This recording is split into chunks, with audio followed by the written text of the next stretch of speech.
Cennet ayaklarındadır Gülistanım anam. Sensiz tözme sürek Allah ayırmasın. Gederi zulmet ile geçer sensiz anım anam. Şöhretim şanım anam, melimat sanım anam. Ne kadar ifkanlar bitip bile gülşenlerinde.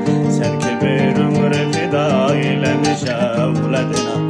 Ne kadar azap gizlenip saçının denleri. Mama Music Multimedya Portalı. Canım anam, tanrıda kanım anam.